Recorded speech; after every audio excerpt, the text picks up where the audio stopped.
పెద్దపల్లి జిల్లా మందనిలో శ్రీ భిక్షేశ్వర దేవాలయంలో ప్రత్యేక పూజలు నిర్వహించిన ఐటీ పరిశ్రమల శాఖ మంత్రి శ్రీధర్ బాబు రాష్ట్ర ప్రజలకు మహాశివరాత్రి శుభాకాంక్షలు తెలియజేస్తూ జాతీయ మహిళా దినోత్సవం సందర్భంగా మహిళలకు శుభాకాంక్షలు తెలిపారు. రాష్ట్రంలో వర్షాలు పడకపోవడం వల్ల ప్రజలు కొంత ఇబ్బంది పడుతున్నారని అన్న మంత్రి రాష్ట్రంలో ఎక్కడ తాగునీటి సమస్య రాకుండా ప్రణాళికలు రూపొందిస్తున్నామన్నారు. బ్యారేజీల విషయంలో తాము సాంకేతిక నిపుణులం కాదని బ్యారేజీ సేఫ్టీ సాంకేతిక నిపుణులు నివేదికల ఆధారంగా ముందుకెళ్తామన్నారు.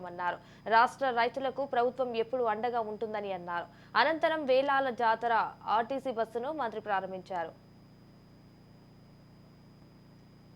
గత సెప్టెంబర్ అక్టోబర్ మాసంలో వర్షాలు పడకపోవటం వల్ల కొన్ని ఇబ్బందులు ఎదుర్కొంటా ఉన్న రాష్ట్ర ప్రజలకి ఈరోజు రాష్ట్ర ప్రభుత్వం కూడా అప్రమత్తమై రాబోయే వేసవి కాలంలో ఎక్కడ కూడా త్రాగునీటికి సంబంధించిన అంశం విషయంలో ఇబ్బంది రాకూడదని ఒక ప్రణాళిక సిద్ధం చేస్తూ ఉన్నారు.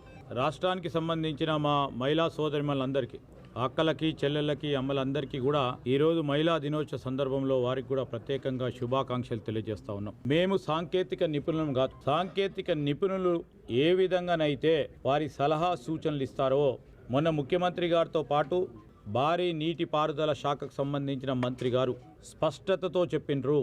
సాంకేతిక నిపుణులు ప్రధానంగా డ్యామ్ సేఫ్టీకి సంబంధించిన అధికారులు పూర్తి స్థాయిలో పర్యవేక్షించి వారు చెప్పిన సలహా సూచనల మేరకు ఏమి చేయాలే, ఈ కాళేశ్వరం ప్రాజెక్టుకు సంబంధించిన మేడిగడ్డ, అన్నారం, సుందిల్లా బ్యారేజీలకు సంబంధించిన అంశాలు ఏవైతే ఉన్నాయో వాటిని వారు చెప్పిన విధంగా ముందుకు తీసుకెళ్తామని ముఖ్యమంత్రి గారు చెప్పారు. అదేవిధంగా భారీ నీటిపారుదల శాఖ మంత్రి గారు ఉత్తమ్ కుమార్ రెడ్డి గారు కూడా చెప్పడం జరిగింది.